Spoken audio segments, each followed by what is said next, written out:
Hello guys, स्वागत है आपका हमारे चैनल कंपेयरिंग वर्ड्स में। तो दोस्तों, आज की वीडियो में हम जय और वीरू के फिल्मी करियर के बारे में बात करने वाले हैं।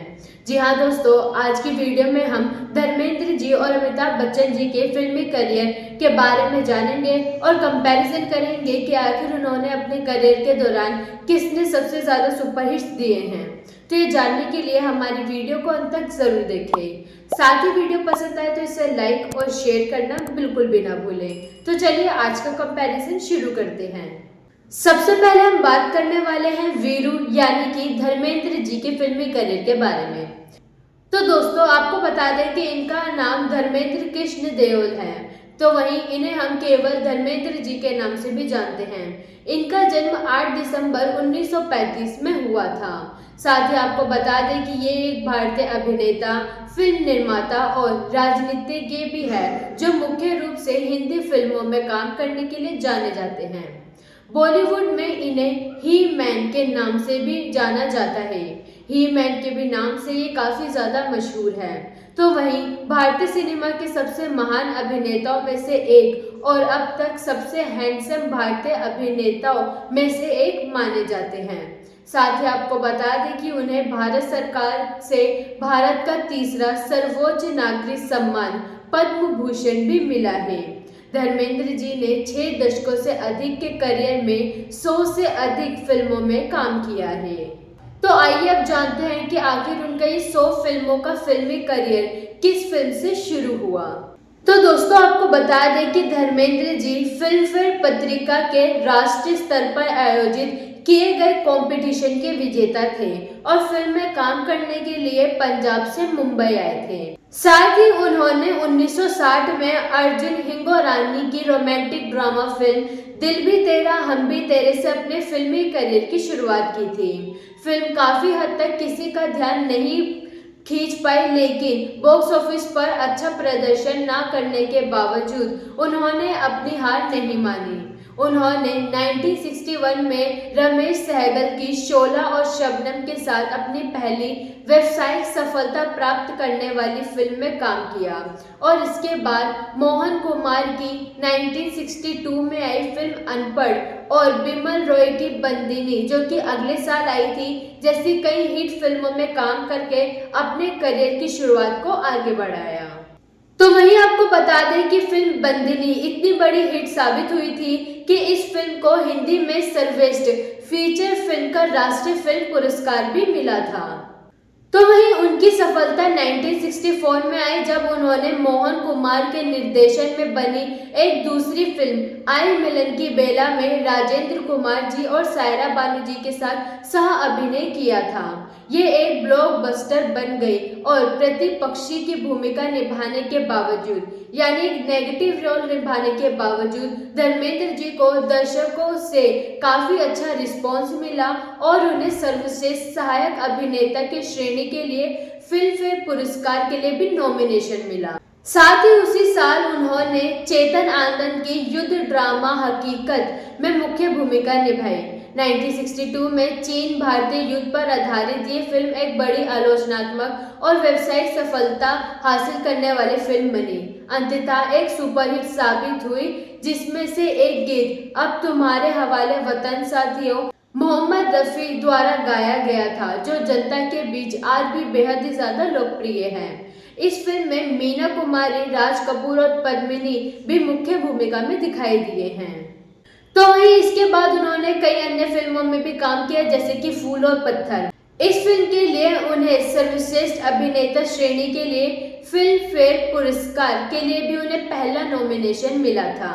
ये पहला नॉमिनेशन उनका सर्वश्रेष्ठ अभिनेता के लिए था। तो वहीं फूल और पत्थर की सफलता के बाद उसी साल उन्होंने कई अन्य बेहतरीन फिल्मों में काम किया, जैसे कि ममता देवर, अनुपमा और आए दिन बहार के जैसी कई हिट फिल्में। अनुपमा में उनके प्रदर्शन को सम्मान मिला और उन्हें राष्ट्रीय फिल्म पुरस्कार से सम्मानित भी किया गया। अगले वर्ष उन्होंने व्यावसायिक रूप से असफल फिल्म की, लेकिन समीक्षकों द्वारा प्रशंसित फिल्मों में काम किया, जैसे कि फिल्म शिकार और आंखें। तो वहीं इन फिल्मों के बाद वो और अन्य कई बेहतरीन फिल्मों में नजर आए। जैसे कि इज्जत और हमदम मेरे दोस्त। तो वहीं आपको बता दें कि अगले साल सुपरस्टार राजेश खन्ना जी का उदय हुआ, जिन्होंने आराधना और दो रास्ते जैसी फिल्मों से बैक टू बैक ब्लॉकबस्टर फिल्में दी और एक नया तूफान लाकर खड़ा कर दिया। उनके उदय के साथ कई सितारों के करियर में गिरावट आई। तो वहीं 1969 में उनकी आया सावन झूम के सुपरहिट रही। इसके बाद 3 और सफल फिल्में आई, जो थी यकीन, प्यार ही प्यार और आदमी और इंसान। तो वहीं धर्मेंद्र जी को ऋषिकेश मुखर्जी की सामाजिक ड्रामा फिल्म सत्य काम के लिए धर्मी व्यक्ति की भूमिका निभाने के लिए काफी ज्यादा सराहना मिली, जिसे प्रशंसकों के साथ साथ आलोचकों द्वारा उनके करियर का सर्वश्रेष्ठ प्रदर्शन माना जाता है। और हिंदी में सर्वश्रेष्ठ फीचर का राष्ट्रीय फिल्म पुरस्कार भी मिला है। तो वहीं अगर दोस्तों बड़े साल 1970 में, तो आपको बता दें कि 1970 से लेकर उनके अगले 7 साल उनके सुपर स्टारडम के साल गिने जाते हैं। आपको बता दें कि 1970 से 1977 तक के ये साल धर्मेंद्र जी के लिए काफी अच्छे साबित हुए थे। तो वहीं उन्होंने अपने सुपर स्टारडम की शुरुआत में 4 बड़ी सफलताएं दी थी और हेमा मालिनी जी के साथ एक सुपरहिट जोड़ी बनाई थी। उनकी पहली रिलीज फिल्म थी सत्येन बोस की अपराध ड्रामा जीवन मृत्यु थी। तो वहीं उनकी 2 अगली फिल्में थी भप्पी सोनी की तुम हसीन में जवान और आशीष सेन की शरारत। दोनों ही मालिनी के साथ बॉक्स ऑफिस पर सुपरहिट साबित हुई थी। इसके बाद साधना के साथ इश्क पर जोर नहीं में फ्लॉप फिल्म में काम करने के बाद और बबीता के साथ कब क्यों और कहां जैसी हिट फिल्म में काम किया। तो वहीं इन बेहतरीन फिल्मों के बाद धर्मेंद्र जी ने कई अन्य फिल्में जैसे कि राज खोसला की एक्शन ड्रामा फिल्म मेरा गांव मेरा देश में भी अभिनय किया। तो वहीं इस फिल्म के लिए उन्हें सर्वश्रेष्ठ अभिनेता की श्रेणी के लिए फिल्म फेयर पुरस्कार का उन्हें दूसरा नॉमिनेशन प्राप्त हुआ। अगले वर्ष उन्होंने सीता और गीता में एक और ब्लॉकबस्टर, राजा जानी में एक सुपरहिट और प्रमुख कमाई करने वाली फिल्मों में काम किया। समाधि के साथ उनकी सफलता का प्रवाह जारी रहा। तो वहीं अगला साल उनका और भी ज्यादा अच्छा साबित हुआ, जिसमें उन्होंने कई सफलताएं फिल्में दी। उनकी पहली रिलीज फिल्म थी ए भीम सिंह की एक्शन क्राइम फिल्म लोफर, और ये फिल्म अपने गानों के लिए भी काफी ज्यादा लोगों के बीच लोकप्रिय हुई थी।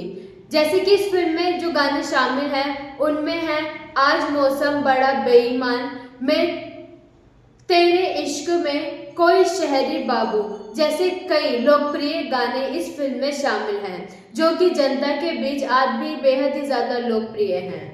तो वहीं इस फिल्म के अलावा झील के उस पार और जुगनू जैसी कई फिल्में आई।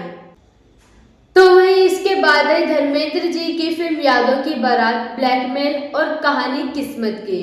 तो वहीं नासिर हुसैन द्वारा निर्देशित और सलीम जावेद की जोड़ी द्वारा लिखित यादों की बारात फिल्म को व्यापक रूप से भारतीय सिनेमा की पहली मसाला फिल्म के रूप में पहचाना जाता है और ये अभिनेता के लिए एक और ब्लॉकबस्टर साबित हुई।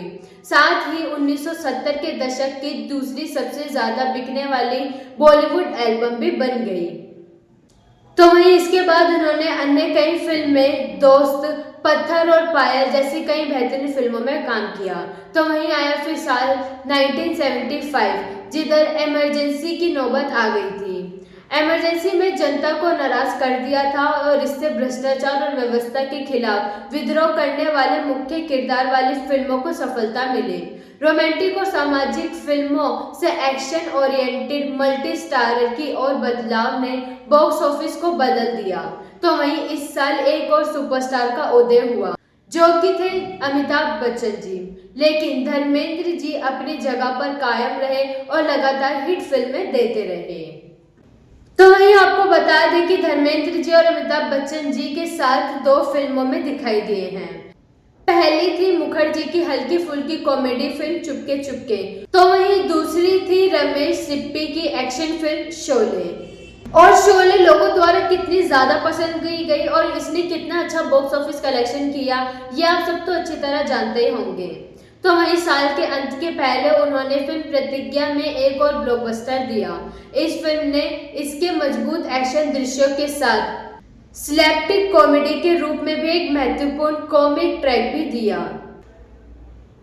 इसके बाद वह अन्य कई फिल्मों में भी नजर आए, जैसे कि माँ, धर्मवीर, एक और मसाला और चाचा भतीजा, और साथ ही खेल खिलाड़ी का, तो वहीं ड्रीम गर्ल जैसी कई बेहतरीन फिल्मों में भी हमने धर्मेंद्र जी को अभिनय करते हुए देखा है। तो दोस्तों, जैसे कि हमने आपको बताया था कि 1970 से 77 तक का उनका करियर जो है वो स्टारडम में गिना जाता है, लेकिन आपको बता दें कि 1977 के बाद धर्मेंद्र जी की फिल्मों की गुणवत्ता में गिरावट आई और इसलिए बड़ी कमाई करने वाली फिल्मों की संख्या भी कम हो गई। लेकिन वहीं आपको बता दें कि उनका शुरुआती आकर्षण बरकरार रहा, जिसके कारण सफलता का प्रवाह 1990 के दशक तक जारी रहा। 1978 और 1979 में उन्होंने रेखा जी और मालिनी जी के साथ कई फिल्मों में अभिनय किया और ये ज़्यादातर फिल्में अच्छी खासी हिट साबित हुई। जैसे कि इन फिल्मों में शामिल थी आज़ाद, फंदेबाज, दिल लगी और दिल का हीरा। तो वहीं धर्मेंद्र जी ने 1980 के दशक की शुरुआत में रवि चोपड़ा की बड़े बजट की action thriller film the burning train में भी काम किया। इस फिल्म में जितेंद्र जी, विनोद खन्ना जी, हेमा मालिनी जी और परवीन बॉबी ने भी सह कलाकार अभिनय किया था। तो वहीं ये फिल्म ऑडियंस के उम्मीदों पर खरी नहीं उतर पाई और एक औसत किराए के रूप में समाप्त हो गई। हालांकि बाद के वर्षों में धर्मेंद्र जी ने अन्य कई बेहतरीन फिल्मों में भी काम किया और दिखाई दिए, जैसे कि अली बाबा और 40 चोर और राम बलराम जैसी कई अन्य बेहतरीन फिल्में। तो वहीं इन फिल्मों के अलावा वह कातिलों के कातिल जैसे सुपरहिट फिल्में भी नजर आए, लेकिन अन्य रिलीज फिल्में जैसे कि आसपास और क्रोधी छाप छोड़ने में असफल रही। 1982 में इनमें बदलाव आया जब उनकी 5 फिल्में व्यावसायिक रूप से सफल रही, जो थी राजपूत, बदले की आग, गजब, बगावत और सम्राट। 1990 से पहले उन्होंने भी कई बेहतरीन फिल्मों में काम किया, लेकिन जब आया 1990 तब उन्होंने कई और स्टार पावर फिल्म दी। 1990 से 1992 तक उनकी सफल फिल्मों में नाकाबंदी, वीरू दादा, हमसे न टकराना, कोलराम, विद्रोही और तहलका जैसी कई बेहतरीन फिल्में शामिल हुई। तो वहीं आपको बता दें कि साल 1997 में धर्मेंद्र जी को film fair life time achievement पुरस्कार भी मिला है। दिलीप कुमार जी और उनकी पत्नी सायरा बानू जी से पुरस्कार स्वीकार करते समय वे भावुक हो गए थे और कहा था कि इतनी सारी सफल फिल्मों और लगातार 100 लोकप्रिय फिल्मों में काम करने के बावजूद उन्हें कभी सर्वश्रेष्ठ अभिनेता का फिल्म फेयर पुरस्कार नहीं जीता। इस अवसर पर बोलते हुए दिलीप कुमार जी ने टिप्पणी की, जब मैं सर्वशक्तिमान ईश्वर से मिलूंगा, मैं उनके सामने अपनी एकमात्र शिकायत रखूंगा, आपने मुझे धर्मेंद्र जितना सुंदर क्यों नहीं बनाया। तो वहीं नए दशक यानी कि 2000 में उन्होंने पहली 2 बड़ी हिट फिल्मों में वह काम करते हुए नजर आए, जो कि थी कैसे कहूं कि प्यार है, तो वहीं दूसरी थी किस किस की कीमत। दोनों ही बॉक्स ऑफिस पर असफल रही, जिसके बाद धर्मेंद्र जी कुछ समय के ब्रेक पर चले गए, तो वहीं वह वापस लौटे 3 फिल्मों के साथ। ये 3 फिल्में थी अनुराग बासु की drama film life in a metro, Anil Sharma की स्पोर्ट्स ड्रामा फिल्म अपने, तो वहीं श्री राम राघवन की neo Noire thriller film Johnny गद्दार। तो वहीं आपको बता दें कि इसके बाद वह फराह खान की पुनर्जन्म ड्रामा फिल्म ओम शांति ओम में भी एक स्पेशल अपीयरेंस में गाने दीवानगी दीवानगी में नजर आए थे। आपको बता दें कि फिर धर्मेंद्र जी ने अपने दोनों बेटे बॉबी देओल तो वहीं सनी देओल के साथ फिल्म यमला पगला दीवाना में एंट्री की।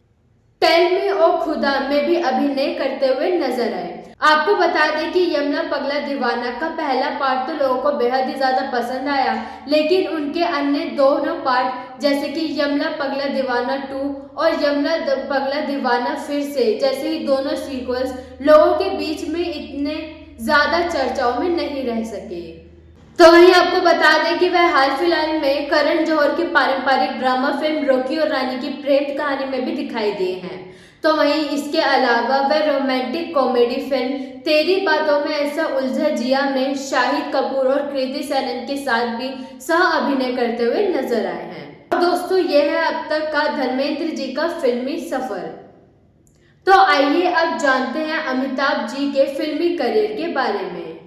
तो दोस्तों, अमिताभ बच्चन जी, जिनका असली और पूरा नाम अमिताभ श्रीवास्तव है, इनका जन्म 11 अक्टूबर 1942 में हुआ था।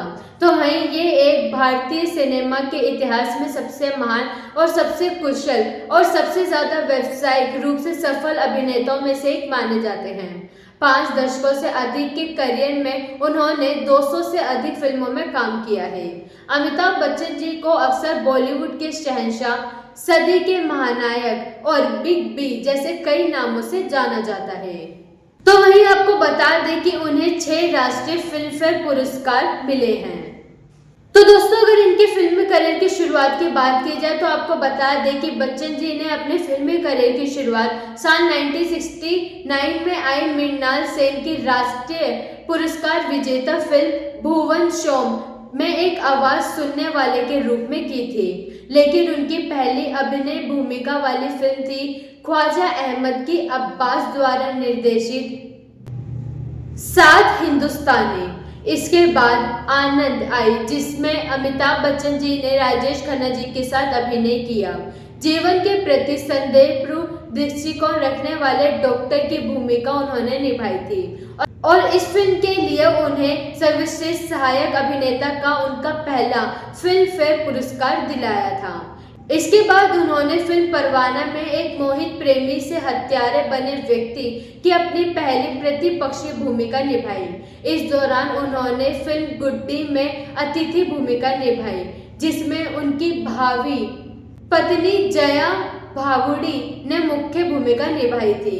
इसके बाद साल 1972 में उन्होंने एस रामनाथन द्वारा निर्देशित road action comedy film Bombay to Goa में भी अभिनय किया, जो मध्यम रूप से सफल रही।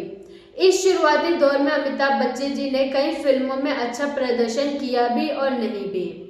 तो वहीं माला सिन्हा के साथ उनकी एकमात्र फिल्म थी संजोग, जो कि साल 1972 में आई थी और ये बॉक्स ऑफिस पर असफल रही थी। लेकिन दोस्तों, अगर उनकी एक ऐसी फिल्म की बात करें जिसकी वजह से अमिताभ बच्चन जी की पूरी काया ही पलट गई, वो थी फिल्म जंजीर, जिसको सलीम जावेद की जोड़ी ने लिखा था। आपको बता दें कि इस फिल्म में वह एक गुस्साए युवा व्यक्ति के रूप में अभिनय करते हुए नजर आए। तो वहीं इस फिल्म में उनके इसी गुस्साए व्यवहार की वजह से ही उन्हें एंग्री मैन के नाम से बुलाया जाने लगा। तो वहीं आपको बता दें कि जंजीर की सफलता के बाद उन्होंने अन्य कई बेहतरीन फिल्मों में काम करने का उन्हें मौका मिला, जिनमें शामिल थी जंजीर के बाद आई फिल्म दीवार, त्रिशूल, काला पत्थर और शक्ति जैसी कई फिल्मों में कुटिल व्यवस्था और अभाव की परिस्थितियों से लड़ने वाले व्यक्ति के रूप में वह अभिनय करते हुए नजर आए और इन अभिनय ने अमिताभ बच्चन जी को लोगों के साथ जोड़कर रख दिया, क्योंकि ये एक ऐसी फिल्म थी जो कि लोगों के मन में एक छाप छोड़ गई थी। तो वहीं आपको बता दें कि साल 1973 ये वो वर्ष था जब उन्होंने जया जी से शादी कर ली थी और इस समय के आसपास वह कई फिल्मों में एक साथ दिखाई दिए। न केवल जंजीर बल्कि बाद की फिल्मों जैसे कि अभिमान, जो उनकी शादी के बाद लगभग उसी समय की रिलीज हुई फिल्म थी, जो बॉक्स ऑफिस पर सफल भी रही थी। बाद में उन्होंने एक बार फिर राजेश खन्ना जी के साथ फिल्म आई नमक हराम में काम किया। तो वहीं इस फिल्म को ऋषिकेश मुखर्जी द्वारा निर्देशित किया गया था और दोस्ती के विषयों को संबोधित करने वाला एक सामाजिक ड्रामा फिल्म के रूप में पेश किया गया था। फिल्म सुपरहिट साबित हुई थी और अमिताभ बच्चन जी ने अपने प्रदर्शन के लिए सर्वश्रेष्ठ सहायक अभिनेता का अपना दूसरा फिल्म फेयर पुरस्कार जीता था। तो वहीं इसके बाद के समय में उन्होंने कई बेहतरीन अन्य फिल्मों में भी काम किया, जैसे कि बेनाम, रोटी कपड़ा और मकान और साथ ही मजबूर। इन फिल्मों में वह कई अन्य बेहतरीन कलाकारों के साथ अभिनय करते हुए नजर आए। लेकिन आपको बता दें कि उनके पूरे फिल्मी करियर का सुपर स्टारडम पीरियड कहा जाता है 1975 से लेकर 1988 तक का। आपको बता दें कि अमिताभ बच्चन जी ने कॉमेडी फिल्म चुपके चुपके और क्राइम ड्रामा फरार से लेकर रोमांटिक ड्रामा फिल्म मिली तक कई फिल्मों में काम किया और अन्य अन्य जोनरा की फिल्मों में काम करने के बावजूद वह लोगों को बेहद ही ज्यादा पसंद आए। तो वही बाद के समय में वह शोले और रोमांटिक संगीत में फिल्म कभी कभी जैसी कई बेहतरीन फिल्मों में भी नजर आए। लेकिन वही आपको बता दें कि साल 1977 में उन्होंने जब फिल्म अमर अकबर एंथनी में काम किया तो उनके प्रदर्शन के लिए उन्हें उनका पहला फिल्म फेयर सर्वश्रेष्ठ अभिनेता का पुरस्कार जीता, जिसमें उन्होंने विनोद खन्ना और ऋषि कपूर के साथ एंथनी गोंसाल्विस की भूमिका में तीसरी मुख्य भूमिका निभाई थी। यह फिल्म उस साल की सबसे ज्यादा कमाई करने वाली फिल्म थी। उस साल उनकी अन्य प्रमुख हिट फिल्मों में परवरिश और खून पसीना शामिल है। तो वही आपको बता दें कि अन्य फिल्म जैसे कि कस्में वादे और डॉन जैसी फिल्मों में दोहरी भूमिका निभाई, जिसमें उन्होंने अंडरवर्ल्ड गिरोह के नेता डॉन और उनके हमशक्ल विजय के किरदार निभाए थे। उनके प्रदर्शन ने उन्हें उनका दूसरा फिल्म फेयर सर्वश्रेष्ठ अभिनेता पुरस्कार दिलाया। तो वही उन्होंने यश चोपड़ा की त्रिशूल और प्रकाश मेहरा के मुकद्दर का सिकंदर जैसी अन्य शानदार फिल्मों में भी अभिनय किया है। तो वहीं इसके अलावा जो अन्य फिल्में शामिल है वो है कस्में वादे, गंगा की सौगंध और बेशरम, जिन्होंने बॉक्स ऑफिस पर सफलता हासिल की। इसके साथ ही आपको बता दें कि नए साल की शुरुआत में अमिताभ बच्चन जी ने सुहाग में अभिनय किया, जो उस वर्ष की सबसे अधिक कमाई करने वाली फिल्म बन गई थी। इसके बाद उन्होंने फिल्म जुर्माना, मिस्टर नटवरलाल और काला पत्थर जैसी फिल्मों में भी काम किया। तो वहीं 1980 के दशक में उन्होंने कई बेहतरीन फिल्में दी। शामिल थी राम बलराम, शान, नसीब, लवारिस, कालिया, याराना, बरसात की एक रात, शक्ति जैसी कई बेहतरीन फिल्में। साथ ही आपको बता दें कि इसके बाद कई बेहतरीन फिल्में देने के बाद जब उन्होंने फिल्म गंगा जमुना सरस्वती, जादूगर, तूफान और मैं आज़ाद हूँ जैसी उनकी फिल्में आई तो ये व्यावसायिक रूप से अच्छा प्रदर्शन नहीं कर पाए। उन्होंने इस अवधि के दौरान केसी बोकार्डिया की क्राइम ड्रामा फिल्म आज का अर्जुन, मुकुलन आनंद की मसाला फिल्म हम में सुपरहिट फिल्मों के साथ सफलता हासिल की, लेकिन गति अपकालीन थी और बॉक्स ऑफिस पर उनकी सफलताओं का सिलसिला जारी रहा।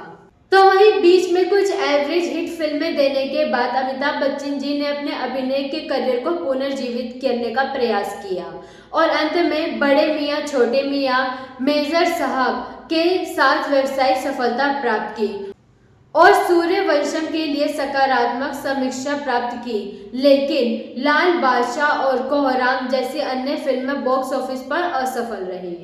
फिर शुरू हुआ 2000 का दशक, जब अमिताभ बच्चन जी ने आदित्य चोपड़ा की रोमांटिक ब्लॉकबस्टर फिल्म मोहब्बतें में वह दिखाई दिए। उन्होंने एक सख्त बुजुर्ग व्यक्ति की भूमिका निभाई जो शाहरुख खान के चरित्र से प्रतिद्वंदी था।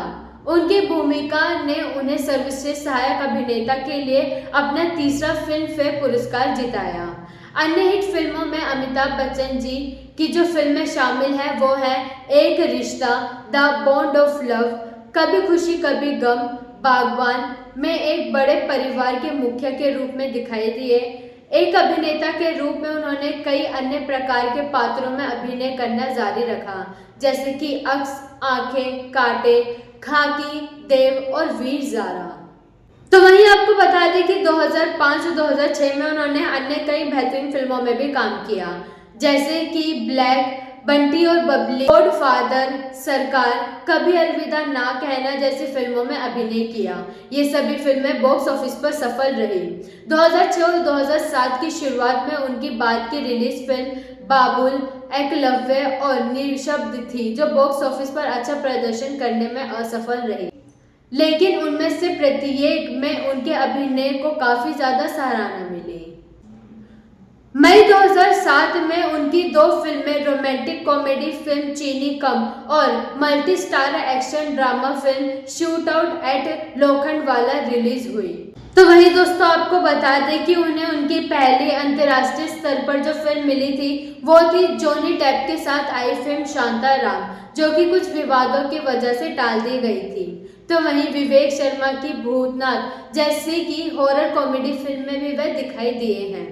इसके अलावा सरकार राज 2005 की फिल्म सरकार की अगली कड़ी जून 2008 में रिलीज हुई और बॉक्स ऑफिस पर सकारात्मक प्रतिक्रिया मिली। पा जो 2009 के अंत में रिलीज हुई थी, एक बहुप्रतीक्षित परियोजना थी क्योंकि इसमें उन्हें अपने बेटे अभिषेक के साथ अभिनय करते हुए देखा गया था। तो वहीं इसके बाद वह पिंक और बुड्ढा होगा तेरा बाप जैसे कई अन्य बेहतरीन फिल्मों में नजर आए और 2017 में वह सरकार फिल्म की श्रृंखला की तीसरी किस्त राम गोपाल वर्मा की सरकार 3 में दिखाई दिए गए। उस वर्ष उन्होंने आमिर खान और कैटरीना कैफ और फातिमा सना सैफ के साथ शानदार action adventure film thugs of Hindustan के लिए फिल्मांकन शुरू किया, जो नवंबर 2018 में रिलीज हुई। उन्होंने ऋषि कपूर के साथ 102 नॉट आउट में भी सह अभिनय किया, जो सौम्या जोशी द्वारा लिखे गए और इसी नाम के गुजराती नाटक पर आधारित उमेश शुक्ला द्वारा निर्देशित एक कॉमेडी ड्रामा फिल्म थी। तो वही 2019 में कुछ अंतराल के बाद अमिताभ बच्चन जी सुजोय घोष की मिस्ट्री थ्रिलर फिल्म बदला में दिखाई दिए गए। फिल्म ने बॉक्स ऑफिस पर हिट होने के लिए दुनिया भर में 1.38 बिलियन का कारोबार किया था। अगले वर्ष उन्होंने सुजीत सरकार की कॉमेडी ड्रामा फिल्म गुलाबो सिताबो में आयुष्मान खुराना के साथ सह अभिनय किया, जिसने उन्हें सर्वश्रेष्ठ अभिनेता के लिए फिल्मफेयर पुरस्कार जिताया। इसके बाद उन्होंने इमरान हाशमी के साथ चेहरे में भी काम किया, जो एक महत्वपूर्ण और व्यावसायिक विफलता वाली फिल्म बन गई। आए अयान मुखर्जी की बहुप्रतीक्षित वहीं वह इसके बाद नजर आए अयान मुखर्जी की एक्शन एडवेंचर फिल्म ब्रह्मास्त्र पार्ट 1 शिवा में। हिट होने के साथ साथ 2022 की सबसे ज्यादा कमाई करने वाली हिंदी फिल्म साबित हुई थी, जबकि झुंड, रनवे 34 और ऊंचाई टिकट काउंटर पर अच्छा प्रदर्शन नहीं कर पाई थी, लेकिन आलोचकों की प्रशंसा मिली थी। इसके बाद उन्होंने नाग अश्विन की कल्कि 2898 AD में प्रभास के साथ सह अभिनय किया था। तो वहीं इस फिल्म में उन्होंने अश्वत्थामा की भूमिका निभाई थी। तो वहीं आपको बता दें कि इस फिल्म के लिए भी उन्हें लोगों द्वारा बेहद ही ज्यादा प्रशंसा मिली और साथ ही ये फिल्म बॉक्स ऑफिस पर 1000 करोड़ रुपए से ज्यादा अधिक कमाई करने वाली फिल्म बन गई थी। तो दोस्तों ये था अब तक का फिल्मी करियर अमिताभ बच्चन जी की फिल्मों का। अब दोस्तों अब आप हमें कमेंट सेक्शन में बताएं कि धर्मेंद्र जी और अमिताभ बच्चन जी दोनों की फिल्मी करियर की वो कौन सी फिल्म है जिसे आप देखना सबसे ज्यादा पसंद करते हैं। अपनी पसंद हमें कमेंट सेक्शन में जरूर बताएं। हम आपसे मिलते हैं अगली वीडियो में ऐसे और भी दिलचस्प कंपैरिजन्स के साथ। तो जाने से पहले चैनल को जरूर सब्सक्राइब करें।